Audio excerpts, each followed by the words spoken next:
Everybody here has a coach. And Adrian and I are going to explain exactly what it is that I mean by that very soon. And you'll get double points if your coach is someone else who is trained and who can push you, encourage you, and keep nudging you in that greater direction that you have for yourself.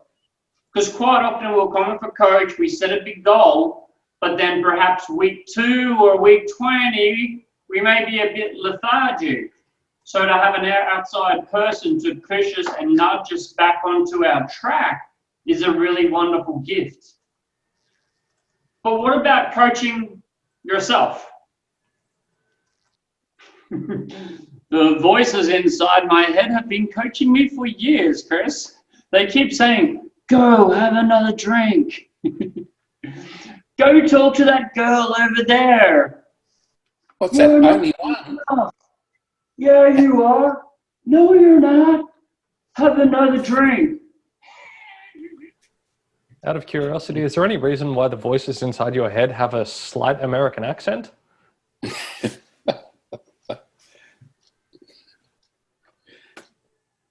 Well, it was actually from Virginia Satir. And Virginia Satir, perhaps the second most influential person in the initial modeling of NLP. Virginia Satir was well known for her family therapy. And she has a couple of books out there, People Making.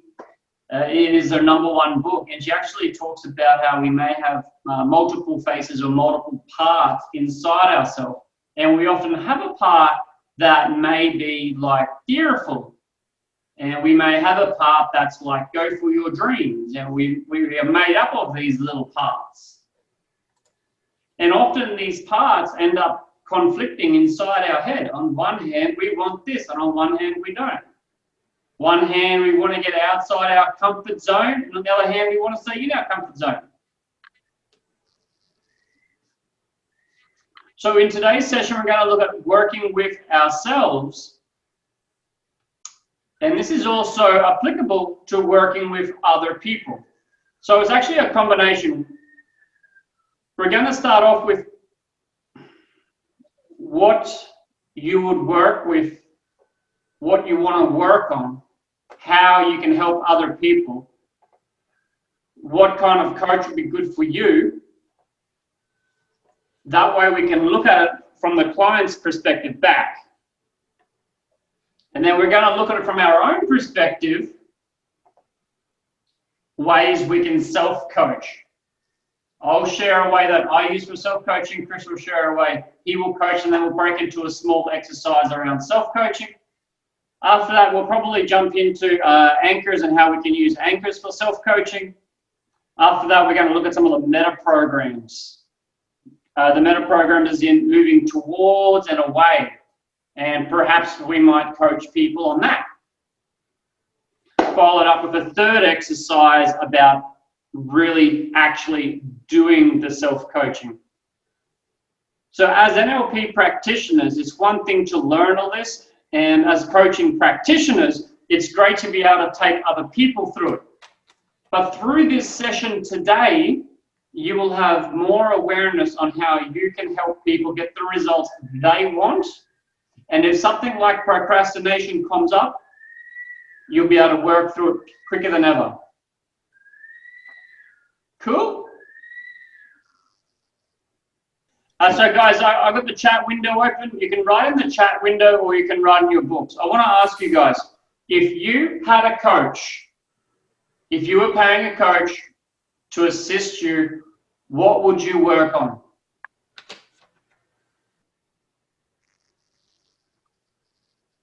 How many of you guys wrote down biceps and then you wrote down biceps and triceps?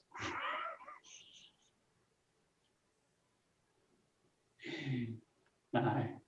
Now, if you want to write a few more things down, that's totally excellent. If you write a few things down, excellent.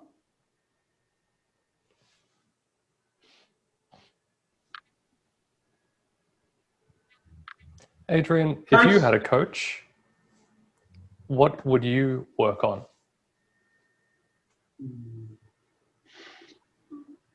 Planning what I'm doing with my kids a bit further in advance.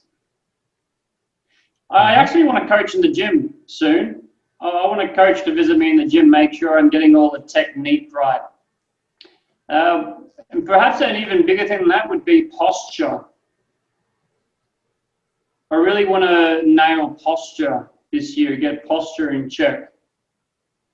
But another thing is just to have brainstorming sessions.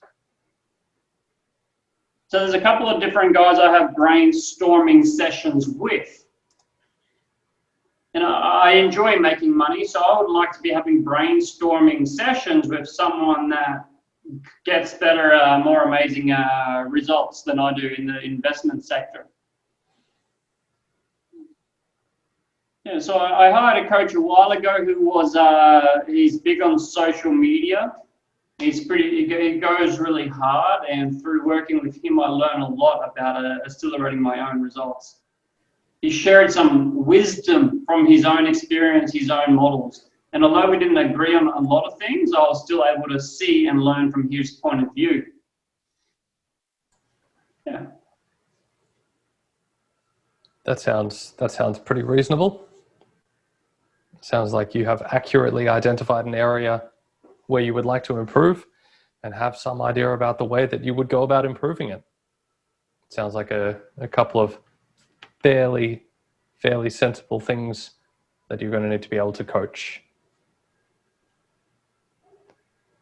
Yeah, there are a lot. Key thing for me is actually to write it down. Because if I don't write it down, we'll finish the session, we'll move into the next thing and the next thing and the next thing, and I might not make it happen. But if I write down, I want to work with someone or discuss with someone or have regular sessions with someone to improve my posture, if I write it down, I can write in a few places, it's more likely to happen. I personally don't do peak performance coaching. There are some areas in my life I would like more peak performance, but I'm more about this middle ground, middle road now. Now, maybe next week I'll be back over there. If you find yourself over here being really spiritual, perhaps what you wrote down, your goals, if your goals are like meditate more often, you know, connect to higher conscious or see the world or move towards oneness or something like that, then I imagine that you would probably create more coaching engagements in that area. That's pretty clear and obvious, right? Now, you're probably having some struggles in one area of your life, perhaps more. Yeah, most of us are having some struggles with one area of our life. And guess what? There's a fair chance that that's where you will get your next clients. And nobody taught me this. Nobody taught me this. But last year I was having a session with my coach and I brought it up to him. And he's like, yeah, man, happens all the time. When you're having challenges, say you're having challenges in a relationship, or you're going through some relationship stuff, there's a fair chance that clients with similar things will magically appear in your life. Keep this in mind, because as you grow, your niche will probably end up changing here and there as your problems in life change. And this is one of the most beautiful things about coaching, is as we work on ourselves, those clients will appear and we can thank them for coaching us as we coach them. For me, it's not so much about the disassociation as it is making it real. Everything that exists in my head only exists there for as long as I'm thinking about it. Once it's gone, it's gone. Sometimes permanent thoughts flitter back into my mind, but it only exists there for as long as it's there. When it's on a piece of paper, it's something that is tangible and is real. It's something that I can address, but likewise, I can set it aside when I'm not prepared to. Yes, because sometimes people will say to themselves, they'll have a conversation to themselves, validating that they're not good enough or something. And then another voice says, I want to do that. And then they have that conversation again about not being good enough, or I want to do that. And the conversation can repeat and repeat and repeat and repeat. And they don't step up and do it. But then they see a coach, and the coach says, and the person says, I'm going to do it. And they step up and do it. We got to make sure they have those conversations. So we got to make sure we do it as well. What's the point in being an awesome coach if we can't be an awesome coach for ourselves as well? You could even have a mirror somewhere in the house. You could have a coaching mirror, and you could have a mirror where you look in that particular mirror. And in that mirror, you might even have a picture. You know, you draw a picture of a super person, and then you stand in that and you see the super person around yourself, and you're like super coaching yourself. When I think, I usually have a couple of thoughts going simultaneously, usually competing thoughts, and I can't listen and focus on those two thoughts simultaneously. When I lend voice to thought, there is only one that comes out at the same time, and I can listen to that. And when I'm alone, not sitting on a subway car or on a bus or at a cafe, and I'm trying to solve a problem, I verbalize what the problem is, the question, and then my response. Because when I do that, I'm not competing with myself. It's just one idea and one response. I don't know if many people experience the same competing thoughts that bounce around inside the cavity where some people have a brain, but it's just, for me, an echo. There's a thought, and it just keeps reverberating around, and it doesn't get anywhere past being a thought. It doesn't give itself a transformation and become an answer all of a sudden. It just ping pong back and forth.